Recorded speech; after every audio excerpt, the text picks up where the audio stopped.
Saudações e bem-vindo a mais um episódio.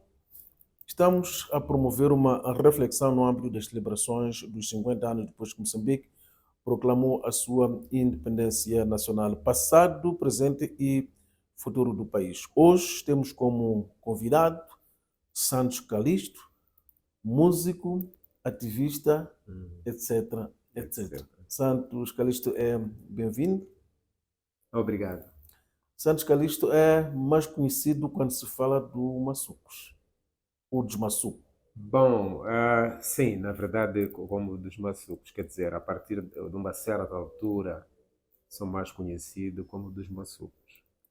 Mas é importante referir que o nome Santos Calixto se populariza quando eu trabalho na Rádio Moçambique. Porque meu nome oficial é Feliciano dos Santos. Mas quando me registaram os meus pais, eles registaram-me só com Feliciano dos Santos, enquanto todos os meus irmãos têm o Calixto, no fim, que era o apelido do meu falecido pai.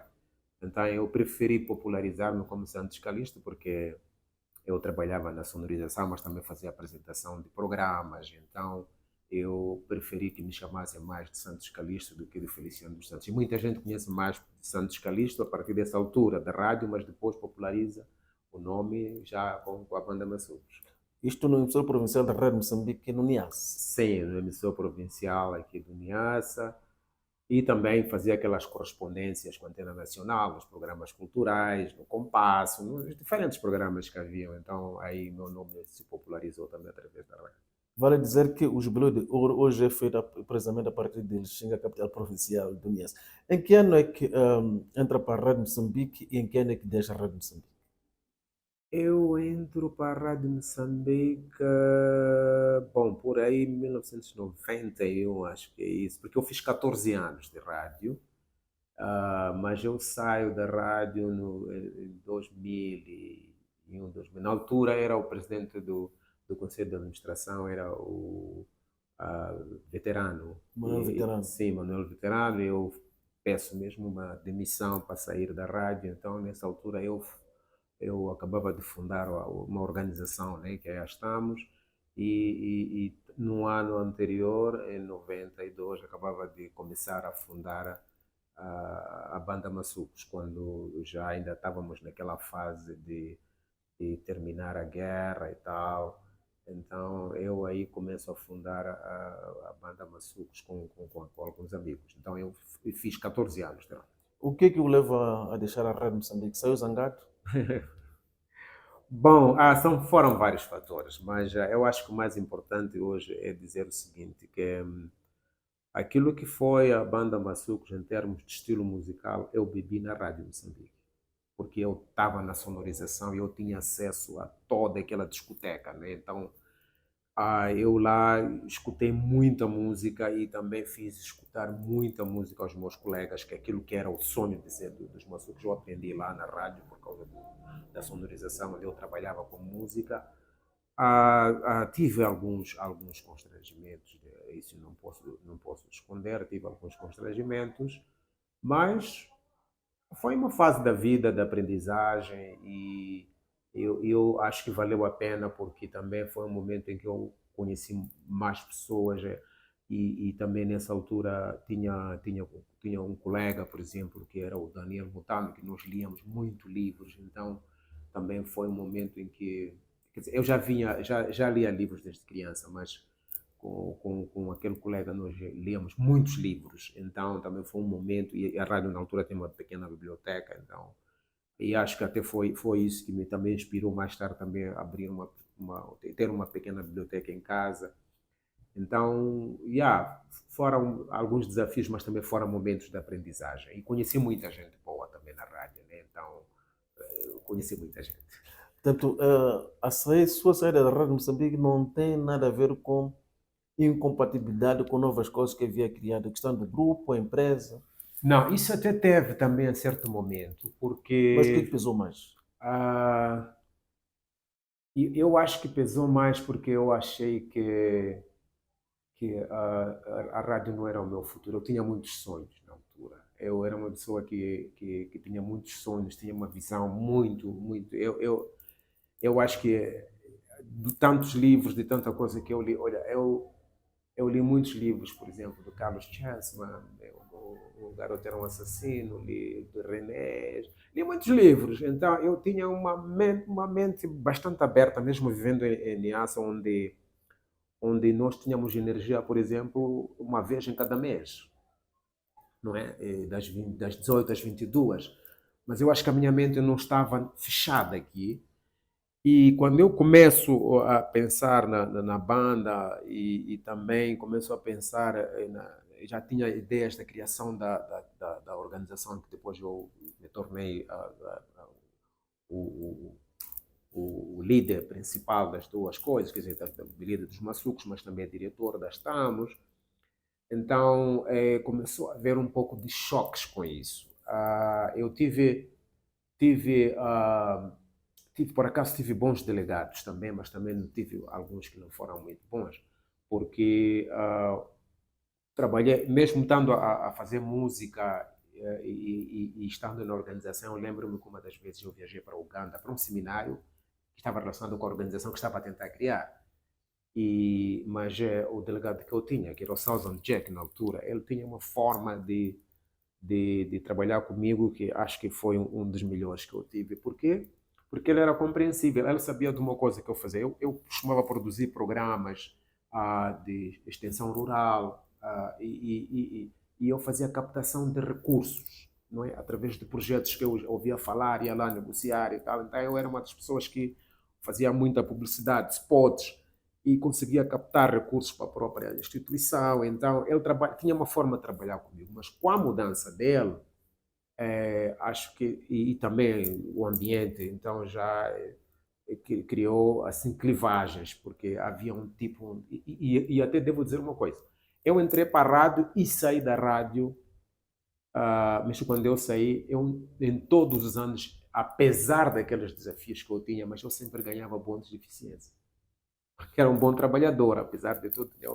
Então isso também criava aquelas clivagens. Então eu achei que bom, aqui acho que não é meu futuro. E, e também eu era DJ de uma discoteca. Então também isso criou clivagens também, porque foi um momento um pouco, muito delicado para mim. E na mesma altura, mas uma das coisas também que pesou bastante, que eu notei que aquilo não era meu futuro, porque quando abre, a primeira vez que abre a Universidade Católica em Nampula, e antes de abrir a Universidade Católica, devo dizer, olha, que descanse em paz o João de Sousa, ele veio cá para Lixinga, e na altura acho que já não me lembro bem qual era o cargo dele, mas tinha a ver com o pessoal, né? Era administrador para uma área. Era administrador para a área de produção. Isso.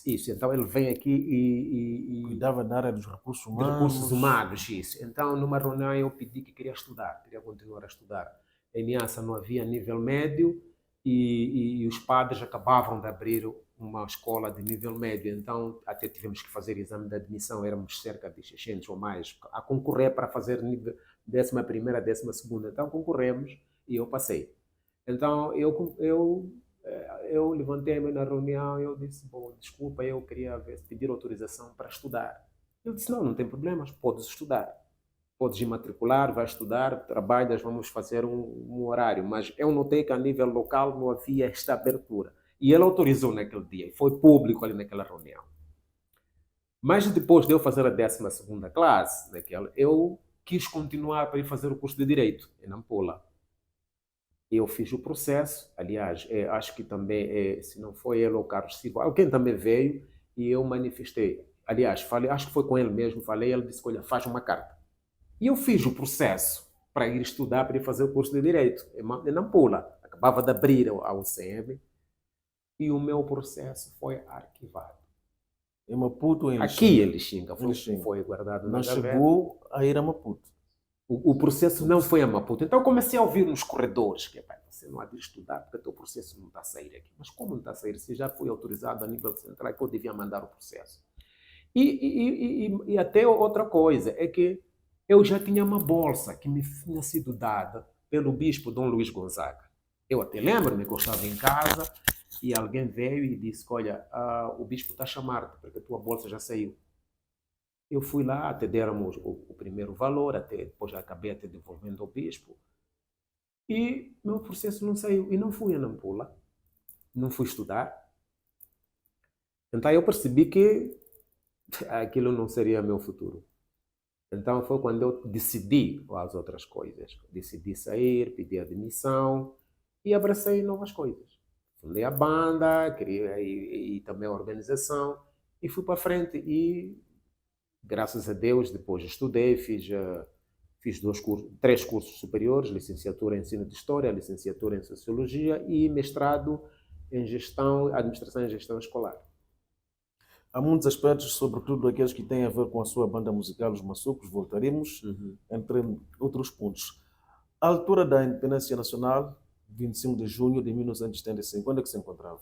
Eu estava em Lixinga. Em Lixinga. Estava em Lixinga, eu lembro. Bem, primeiro acho que há que contar que eu vivia em Mecula, não é? No distrito, meu pai morre, então vim para cá com minha mãe. Aquilo foi em 70 e... Acho que meu pai morre em 74, nós viemos para cá e há a independência nacional. E aconteceu que naquela altura nós éramos... Aquela nossa juventude. Na altura eu tinha por aí 8, 9, 10 anos, né? Quando viemos para cá. Mas éramos malucos por filmes de karate, não é? E a festa da independência, aqui em Lixinga, foi ali onde está o Hotel Girassol, foi ali, e veio um grupo de chineses que vieram fazer a demonstração do karatê ao vivo.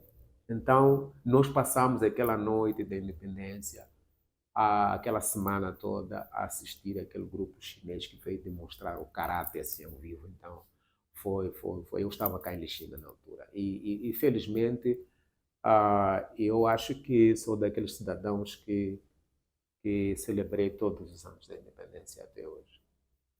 Santos Calixto, quais são os grandes marcos que registra dos 50 anos da independência do país?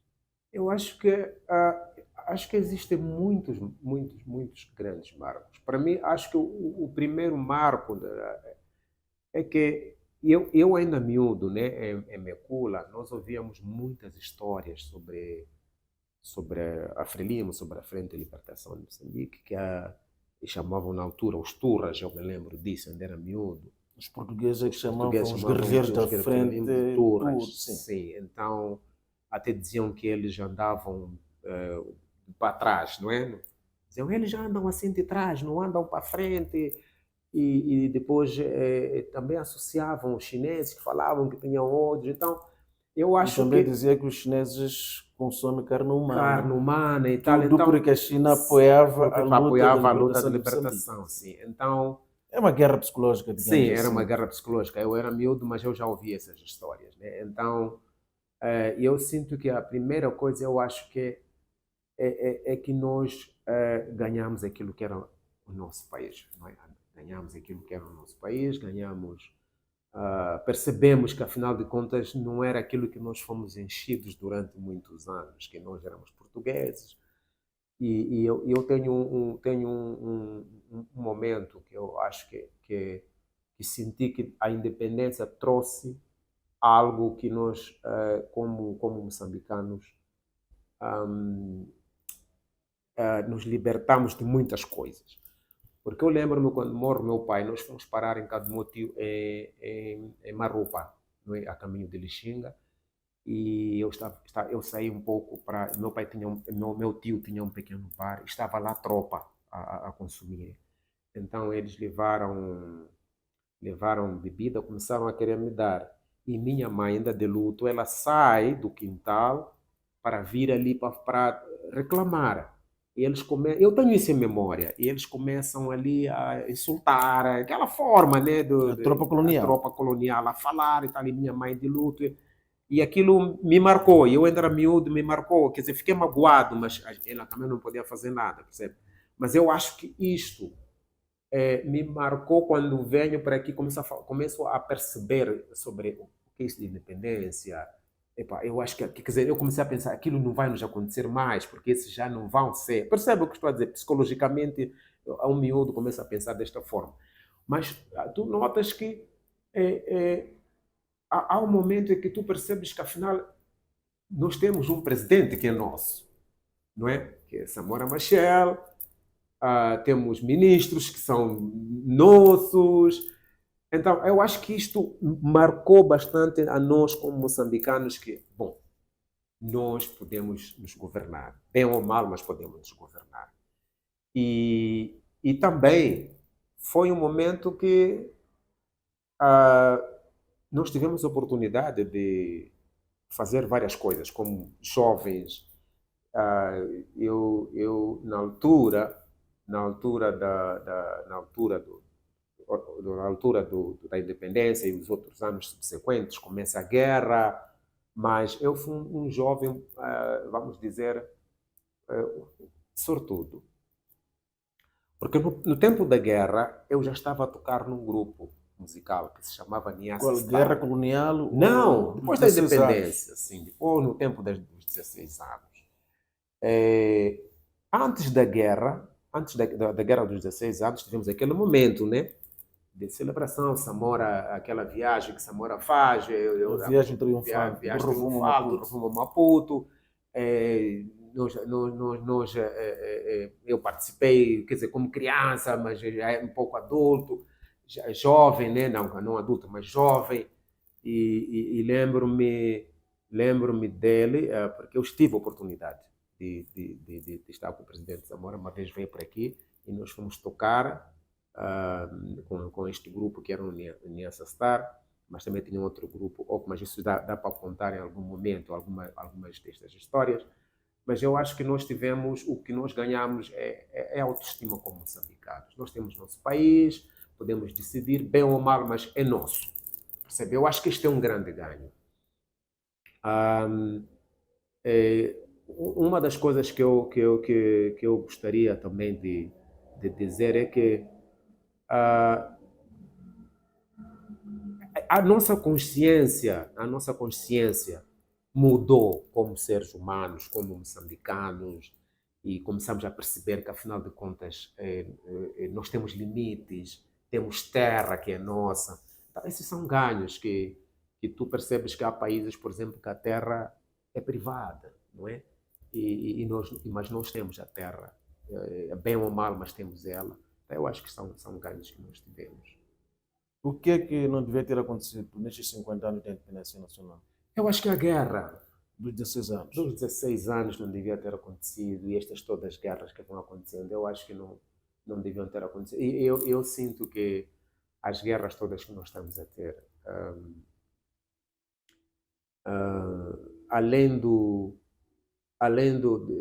da reclamação que falamos sobre os sistemas de governação, a democracia, socialismo, eu acho que tem a ver com recursos. Quer dizer, no fim do dia eu sinto que recursos determinam o início das guerras. Olha, eu tive a oportunidade de estar em vários países, eu viajei muito, mas um dos países que me marcou e eu percebi que foi Cuba. Cuba, apesar do embargo que existe econômico, de tudo, mas tu chegas lá e vês que o povo é alegre, não é? Internamente ali não há guerra, não é? Mas países que têm recursos, estamos a ver o Congo, não é? RDC. O Congo Democrático, sim. Por que aquela guerra? São os recursos que existem lá. É verdade, podemos dizer que mas há países que têm recursos, mas não têm guerra. Ok, mas os recursos estão lá sim, mas também há uma consciência das pessoas que gerem essa terra. Então, se há permissão de entrada, às vezes também a culpa também é nossa. Então, há coisas que eu acho que não deviam acontecer, como a guerra. E há coisas que não deviam acontecer, como, por exemplo, a imposição das nossas políticas internas. Eu não concordo muito com algumas políticas que nos são impostas, por exemplo, o sistema educativo, né? Passagem automática. Eu fico triste saber que há uma geração, por exemplo, a nossa geração, nós tivemos... Olha, vamos lá. No tempo da guerra, mesmo estando aqui em Lixinga, nós tínhamos acesso a material escolar. Era tempo de guerra, não é? Mas tu tens uma parte, sim, que está com guerra, mas tu às vezes não tens o material. Então, eu acho que são as coisas que não deviam acontecer. Não deviam. A educação não devia acontecer ao nível que está. Não devia. Para mim, esta é a chave para nós darmos um passo significativo nos próximos 50 anos. Para mim, a chave é a educação. E, no meu entender, não é o nível superior. É o nível primário, secundário. Base, formar estes níveis, o nível secundário é a consolidação do conhecimento. A nossa educação, tu chegas para um aluno da 12ª classe, não sabe ler. Então, e a nossa geração está a acabar aos poucos, e é esta geração que vai tomar conta do país, enquanto não tem um nível de escolaridade bem formado. Então, será que os próximos 50 anos teremos resolvido o problema? Então, para mim, eu acho que há que se pensar na educação, que é o sítio onde nós falhamos. É verdade que a guerra destruiu muito o sistema educativo, é verdade que não apostamos muito na educação, mas eu volto a dizer que eu acho que a imposição das nossas políticas externas influencia no nosso processo de educação. Santos Calixto considera-se filho produto da independência nacional? Eu me considero filho da independência. Isso aí não é indiscutível, porque eu estava a contar a história. Olha, o que os maçucos são fruto da independência. A banda que eu toquei, os Uniassa Star, foi independência. Olha, a primeira aparelhagem que veio para a Uniassa, foi Samora Machel que veio aqui oferecer. Foi para Missauíze, que era o centro de educação, encontrou lá um presidente, que era o Bila, e trouxe aqui e ofereceu uma aparelhagem. E a partir daquela aparelhagem que as bandas aqui começaram. Tá? Eu toquei na banda Uniassa Star durante muitos anos, tinha a banda Okwe, tinha a Uniassa Star, tinha Zonk. E nós viajamos pelo país. Olha, eu até hoje tenho a viola baixo que ofereceu o Samora Machel. Está comigo a viola baixo. Mas há episódios que dá para contar. Por que eu digo que sou fruto disso? No ano em que Samora Machel morre, nós estávamos numa digressão pelo país. Fomos para Inhambane, fomos para Gaza, e em Gaza, o que era na altura o brigadeiro era Manchis, que era daqui, nós fomos a Chilembene, lá na casa dos familiares do presidente Samora. Nós estávamos em choque. No dia que Samora morre, nós estamos em choque. Eu estou em choque com a banda. E o brigadeiro era um Manchis. Então, e havia, na altura, havia uma promessa do presidente Samora nos receber em Maputo, quando voltássemos da digressão de Inhambane, Gaza, íamos parar em Maputo e ele ia nos receber. Então ele morre nós estamos em Gaza. Então, isto é fruto de independência. É fruto de independência. Volto de lá para aqui, para o Uniassa, fico uns anos sem tocar e fundo os maçucos. Então, eu venho de um processo. E aliás, se nós não tivéssemos independência, eu não sei se os maçucos tocariam o estilo que tocam.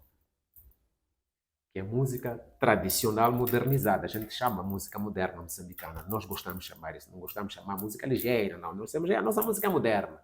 Porque a música moderna é traduzido, é a transformação da música tradicional para a música moderna. Então, isso é fruto da independência. Não é possível eu não ser filho da independência, porque eu venho de um percurso. Eu assisto todas as festas da independência e me identifico com isso e percebo que há algo que eu devo fazer por esta independência, que é criar uma identidade cultural, um estilo de música cultural. Então, sou filho da independência. E a sua província, a sua terra natal, que tanto ama, tanto gosta, Niassa. Niassa, dos 50 anos da independência nacional, tem alguma coisa com Niassa de há 50 anos? Bom, sim, tem. Olha, eu estava a falar de energia, não é?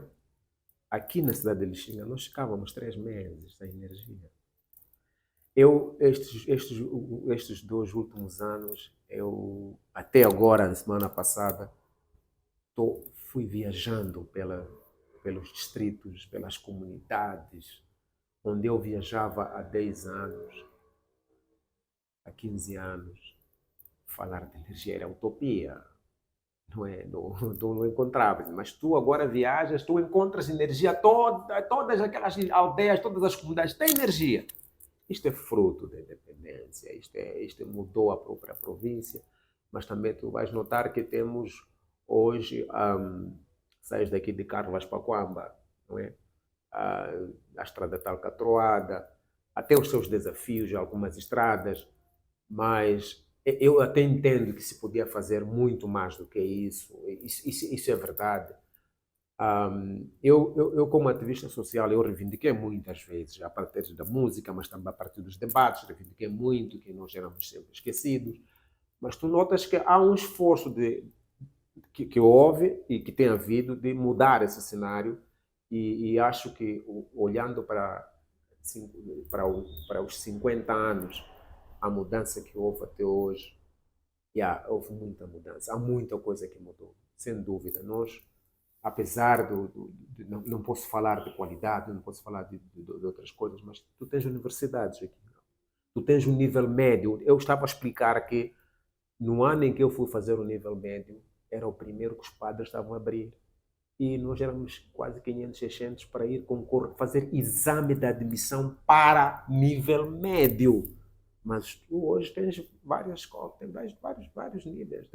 Até os distritos têm nível médio. Então, houve muita mudança e melhorou bastante. Temos também condições.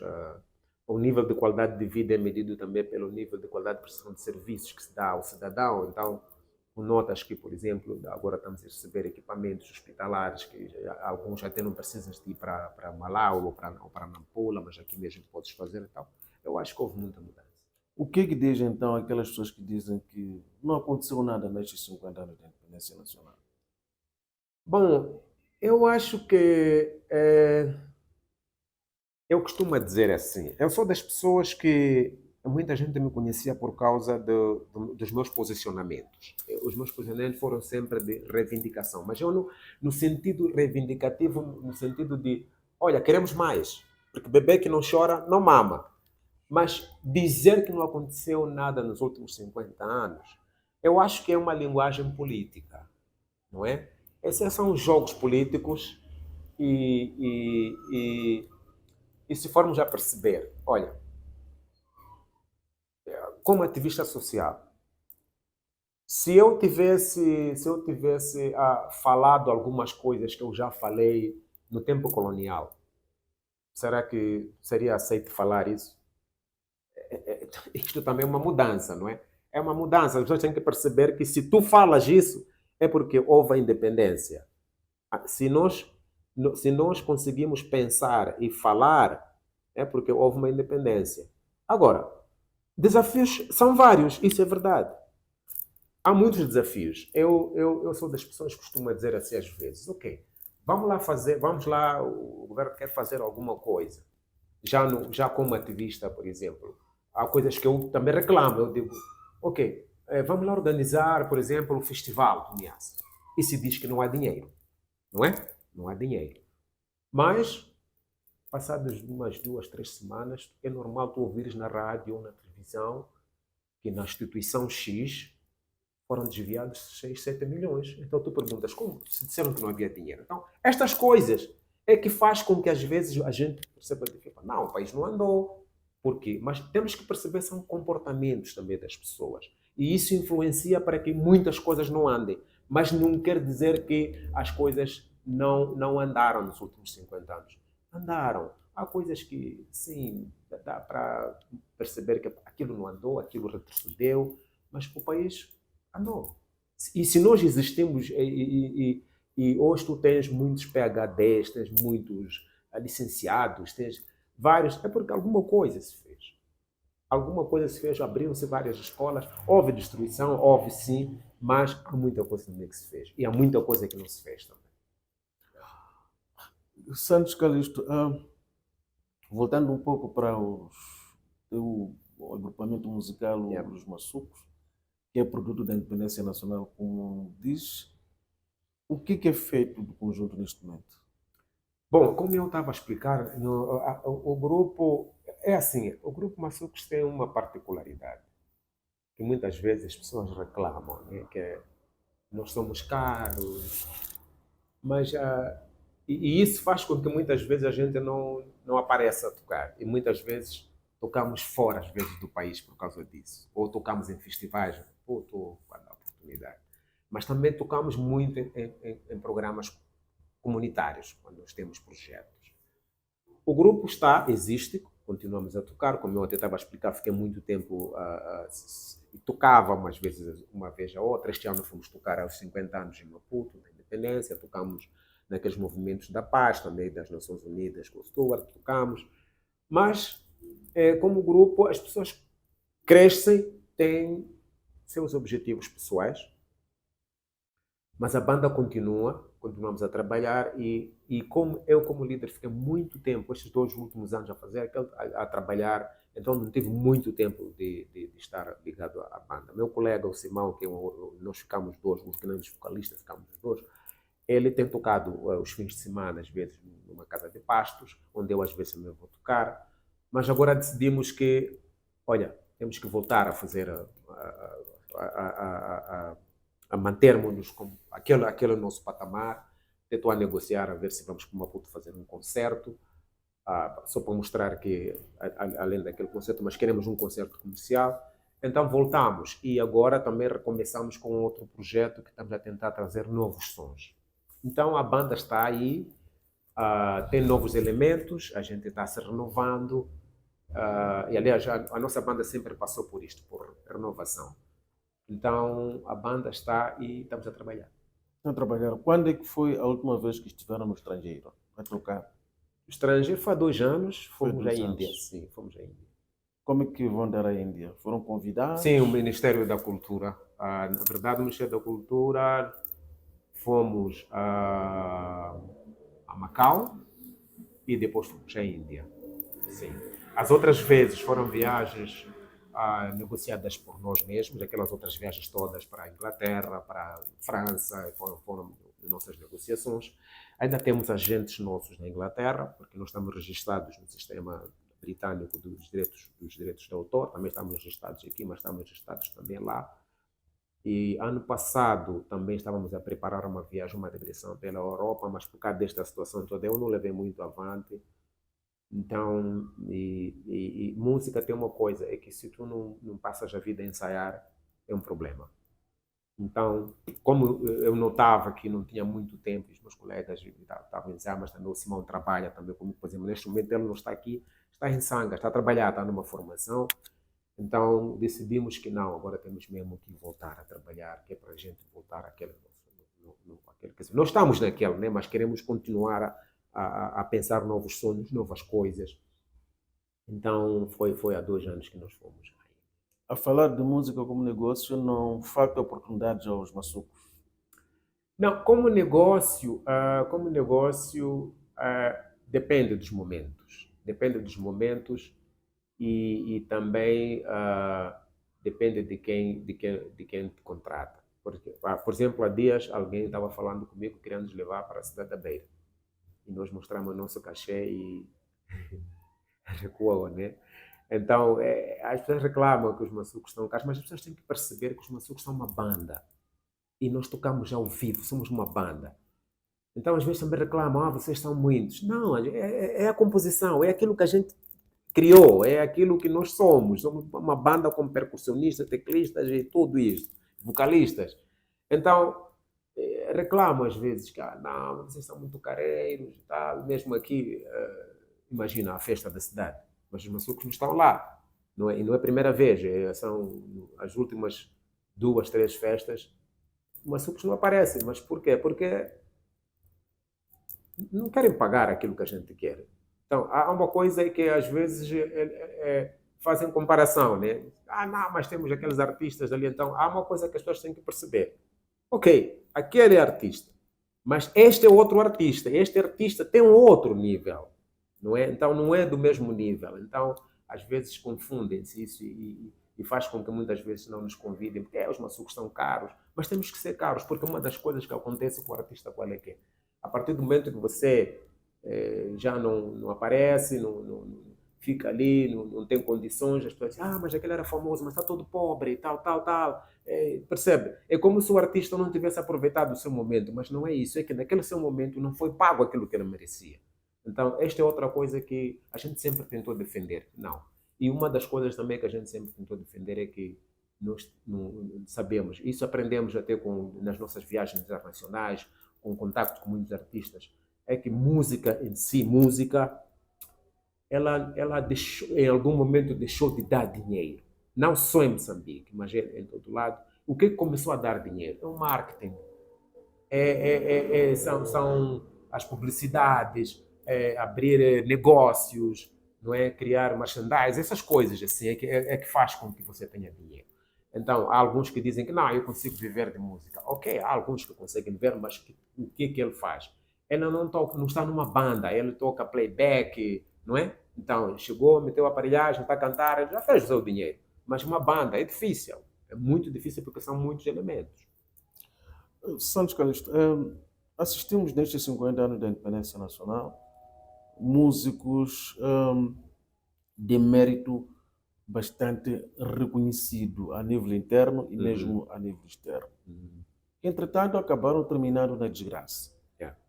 E em contrapartida, também assistimos a situações em que há pessoas que aparecem a fazer música que não têm lá tanta notoriedade, que entretanto Tem mais. experimenta exatamente. Sim. O que é que explica isto? Dos desfavorecidos, posso exemplificar com Fanny Mfumo, Alexandre Langa, Dilo Ninjinji e outros tantos. Sim. Não, mas eu acho que é isso que eu estava a explicar, né? Primeiro, é o sistema, é o próprio sistema de pagamentos de royalties, por exemplo. Não é? Nós não temos um sistema de pagamento de royalties, quer dizer, que funciona, não temos. A música de Fanny Mfumo é tocada até fora, com artistas que fazem covers, essas coisas todas, mas não recebe os direitos. É difícil. Alexandre Langa e outros que de renome que até não foram mencionados. Então, o nosso sistema não funciona neste. E eu acho que isto também é uma coisa que está a começar agora a discussão, por exemplo, do Estatuto do Artista, né, que se calhar isto pode vir a ajudar, mas não vai conseguir ajudar aqueles que já se foram, a não ser que a sua música seja registrada e estas coisas todas. Uma das coisas que nós fizemos é aquilo que eu estava a explicar, nós temos direitos de autor registrados na Inglaterra, por exemplo. E hoje em dia tem outros sistemas como CD, como o CD Baby também, que podes fazer e ganhas alguns royalties, mas não são muitos, porque a música, na verdade, tem razão quando diz que há estes músicos, mas há aqueles outros músicos.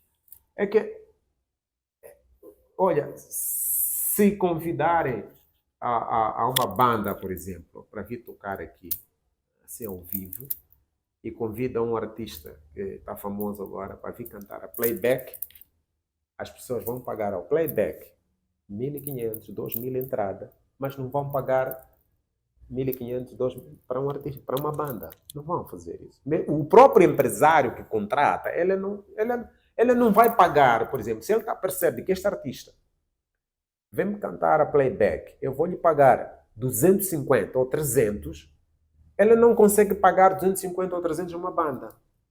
Não faz isso. E, além disso, é que, mesmo que leve um artista que vem cantar com banda, não é? Que habitualmente toca em playback, mas vem tocar com banda, ele paga 250 ao artista e paga mal a banda que ele vai acompanhar. Percebe o que estou a dizer? Então, eu acho que falhamos muito nisso. nós falhamos muito e eu acho que são coisas que, que o Aventura tem que falar disto, né? Tem que falar disto para tentarmos sair disto, porque a música é uma indústria poderosa, é uma indústria poderosa. Olha, a primeira vez que nós fomos a Portugal para a Expo 90, foi em 98, chegamos lá, éramos ainda muito ingênuos e vieram duas mini-bases assim, protocolares para virmos buscar, para ir tocar lá na Expo. E fomos lá e chegamos ali no palco e tinha a equipa toda ali para trabalhar e vimos aqueles portugueses a limparem o chão onde nós íamos tocar. E a senhora lá zangar porque tinha chovido um bocadinho, olha, limpem ali. Então, a consciência nossa como acho que são estas coisas que fizeram com que a gente começasse a perceber que não, nós precisamos de nos valorizar. Nós vimos, poxa, na música está nisto, nós aqui estamos a limpar para nós. E quando nós voltamos, isto também é uma coisa que eu acho que a mentalidade também das pessoas que dirigem, né, também conta bastante. Olha, o nosso primeiro álbum, aquele primeiro álbum que teve muito sucesso, nós começamos a tocar aqui e calhou que fomos tocar em Maputo, no Chova, na altura, no Chova Estaduma, voltamos, tocamos com os Goranos também nessa altura, voltamos, fomos tocar no Palácio, e estava lá, na altura, era o presidente Chissano, convidamos para tocar lá, voltamos para cá, e acabava de vir o governador David Simango. E o David Simango disse para nós, olha, vocês têm que gravar o vosso álbum. Essa música vossa é boa.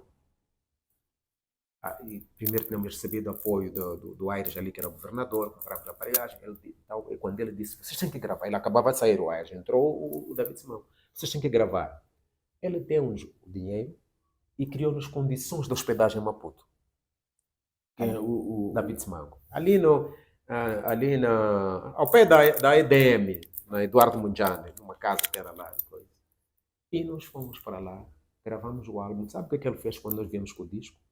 Ele disse, o vosso disco tem uma qualidade, a vossa música é boa. Cada disco tem que custar 500. E eu vou comprar os primeiros 60 discos para distribuir para meus amigos. E foi assim. E o que isso quer dizer? É valorizar o artista. Então, acho que a resposta mais consciente, adequada para isso, é valorizar aqueles nossos artistas que são os grandes monstros da música, que não chegaram a ter este valor. Este é o problema. Como é que viu a evolução da música moçambicana nestes 50 anos da independência nacional? Eu acho que tivemos momentos de pico, depois recaída. Houve um momento em que houve muitas bandas, K10, Massucos, Stuart como banda, várias bandas, não é? Goruane eu conheço há anos, né? Quando eu estava no Niassa Star, eu já estava com os Goruanes. Então, depois, quando começaram as empresas de telefonia móvel, eu acho que foi um momento de caída de qualidade de música. Por quê? Porque começou a se tocar muita música, playback, estas coisas, e as bandas foram decaindo. E isso foi um momento. Mas eu começo a notar que, apesar disso, houve jovens que começaram a criar novos estilos, não é? Que vale a pena falar, os panzas, estas coisas todas, mas eu acho que agora há um outro momento em que a música começa a ter um outro crescimento. E eu acho que isto é necessário, mas tem que ser acompanhado com boas políticas. O Estatuto do Artista tem que ser aprovado, os direitos têm que ser muito bem, os royalties têm que funcionar, que é para não voltarmos a ter esta situação. Santos Calixto, quais são as ameaças que identifica para a nossa independência? Bom, eu acho que são várias. O terrorismo que está aí é uma grande ameaça e é terrível, mas eu acho que nós temos que aprender muito dos outros países também, que aconteceram várias coisas. E tem de haver posição como moçambicanos, que olha, o que nós temos nos pertence, nós é que temos que decidir sobre aquilo que nós temos. Enquanto nós não termos posicionamento, nós vamos ter as ameaças. As ameaças são por causa dos nossos recursos naturais. Estas ameaças, nós temos que ter um exército forte, nós temos que ter uma polícia forte, temos que ter um cidadão consciente e temos que ser coesos. Enquanto nós formos coesos, unidos na diversidade, as ameaças não nos vão fazer nada. E para mim a chave é nós sermos um povo unido na diversidade. As ameaças não nos vão abalar. Mas enquanto não formos coesos, unidos nesta nossa diversidade cultural, linguística e tudo isso, não há de ser possível. Nós vamos sofrer. Durante longo tempo, Niassa foi sendo tida como terra esquecida. Vocês, de uma ou de outra forma, quase cantaram isso. Cantamos isso. Cantaram. Sim. Por quê? Não, porque nós sentíamos mesmo que Niassa era esquecido. Era esquecido. Como é que se traduzia o esquecimento? O esquecimento se traduzia nas próprias políticas que tu vias. Não tinhas estradas, não tínhamos energia.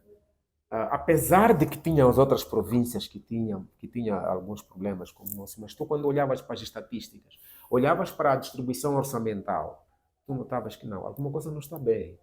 Alguma coisa não está bem e nós sentíamos que não, nós somos esquecidos. Notavas? E repara, só o fato de onde eu trabalhava, no noticiário dizíamos Niassa e nós dizíamos, vamos lá. Mas eu acho que houve um despertar da consciência de que, de facto, há necessidade de se fazer alguma coisa por Niassa. E eu acho que valeu a pena. E isso era traduzido por estes fatores todos que eu digo. Não tínhamos energia, não tínhamos estradas. Olha, eu acho que era a única província que tinha uma ligação de estrada nacional alcatroada. Era a província que as pessoas, quando eram transferidas das outras províncias para aqui, era tipo desterrados, tipo estavam indo para a Sibéria. Percebe? Então, ficamos marcados como província no processo como é que se chama aquele processo até, porque lembro-me que foram para o Nango, aquela Operação Produção. Percebe? Então, todas essas coisas marcaram a nós como cidadãos, que nós somos esquecidos. E as pessoas, quando viessem para aqui trabalhar, às vezes comentavam este tipo de coisas. Vim para aqui porque é para cometer uma indisciplina. Então, nós ouvíamos aquilo. Mas, afinal, o que está acontecendo? E eu até lembro uma vez que se falava, não sei como é que acabou aquele projeto, mas estava-se a pensar, houve um momento, não sei se estou equivocado, mas falava-se de construção de uma prisão grande em Mandimba. Então, eu dizia, mas como vão construir? Quer dizer, então, percebe? Essas coisas mexiam conosco, mexiam com as nossas cabeças. Não, nós temos que cantar, temos que dizer que somos esquecidos. Somos esquecidos, e isso era traduzido por isso. Então, tu não tinhas aqui supermercado. Nós íamos comprar arroz aqui no Malawi. Queríamos sabão, queríamos, sei lá, hoje em dia tu tens aqui gás. Gás temos que comprar no Malawi. Então, como não ser esquecido nessa? Quando se anda pelo interior da província do Niassa, são notáveis os níveis de pobreza. Sim. Níveis bastante consideráveis. A nossa rapariga está numa situação não muito favorável no interior da província do Niassa, sendo que não será de facto a exceção. Isto pode estar a acontecer em outros pontos do país. Uniões prematuras da nossa rapariga são também uma referência pela negativa. Em contrapartida, a província de Niassa detém uma riqueza que nunca acaba. Então, o que explica estas contrariedades? Bom, eu acho que as contrariedades são todas estas coisas que eu, em algum momento eu disse. Eu acho que são as políticas, às vezes, que nós... Porque há uma coisa que eu estava a debater, por exemplo, falou de casamentos prematuros, estas coisas todas. Eu coloquei no Facebook sobre os ritos de iniciação. Este fim de semana os ritos de iniciação estavam aí, as crianças a fechar, né? E o que acontece? Eu coloquei no Facebook que bem foi em Nhagos e tal, e alguém perguntou, mas isto está ligado, como é que está com a questão da educação? E eu disse que, olha, talvez farias a pergunta de forma diferente. A educação adequou-se à realidade dos ritos de iniciação. Por quê? Porque isto é um debate antigo. As comunidades não estão a conseguir mudar o seu calendário de ritos de iniciação com aquilo que é calendário escolar. Então, alguma coisa tem de ser feita. Então, eu acho que isso tem a ver com tudo o que nós estamos a falar em relação às outras políticas. As políticas que são desenhadas podem ser elas todas muito boas, mas às vezes temos que pensar a realidade daquele local. Os hábitos culturais. Os hábitos culturais. Como é que isso está a funcionar? Como é que nós vamos aliar isto? Porque tu podes falar, olha, nós estamos a falar disso há anos. Olha, pais, vocês não devem levar os vossos filhos para os ritos de iniciação porque temos provas nessas alturas. Os pais levam. Os pais levam. E a festa é organizada. Aqui nós assistimos. E as crianças estão na escola. As outras estão lá. E o que é que se faz? Não se faz nada. Se calhar, temos que pensar em estratégias de que, ok, quantas crianças vão para ritos de iniciação? Quais são as comunidades que vão? Se calhar, um grupo de explicadores ir naquela altura para aqueles locais. Eu lembro uma coisa que eu vivi e até cheguei a afirmar. A Igreja Católica não tinha assim uma conexão com os ritos de iniciação. E tínhamos o padre Miqueias. Sabe o que é que ele fez? Ele juntou a Igreja Católica e o rito de iniciação. Os meninos foram ao rito de iniciação, saíram do rito de iniciação, foram para a igreja rezar. Está a perceber esta coisa que ele fez? Eu acho que há coisas que nós precisamos de nos adaptarmos àquilo que são os aspectos culturais. E isso na área da agricultura. As nossas comunidades têm as suas formas. Tu vais para várias comunidades aqui, vais encontrar escolas que estão ali, têm sistemas de água, as comunidades ficam 6 meses, abandonam, vão para as machambas.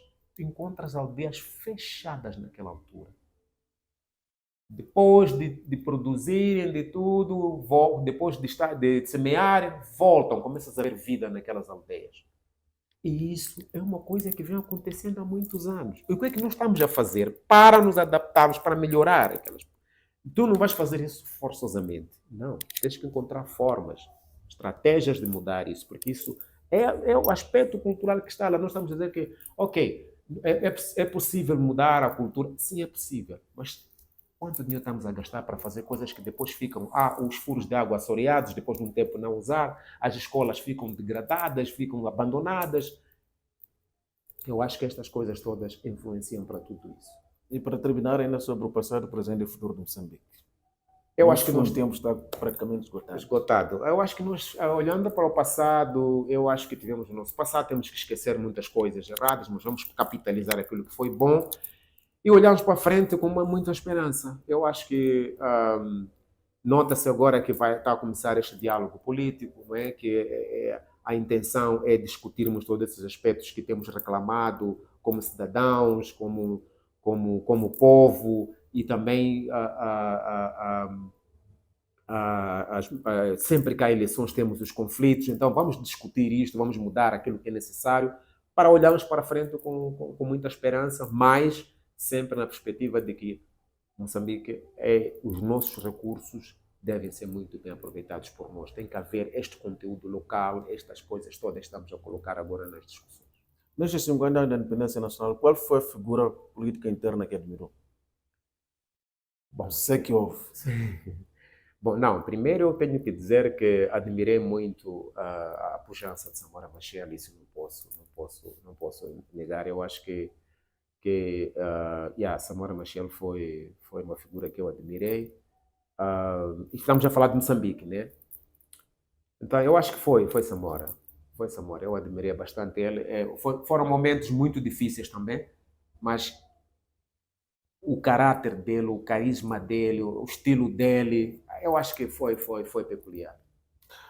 Reflexões de Feliciano dos Santos, músico, ativista, sonorizador e muito mais coisas que ele faz e faz com gosto. A propósito dos 50 anos depois que Moçambique proclamou a sua independência nacional. Hoje, o jubileu de ouro da independência do país foi feito precisamente a partir de Lichinga, capital provincial do Niassa, no norte de Moçambique. Fica aqui o nosso muito obrigado pelo calor da sua audiência. Continue ligado a nós, pois novas propostas se seguem. Fique bem.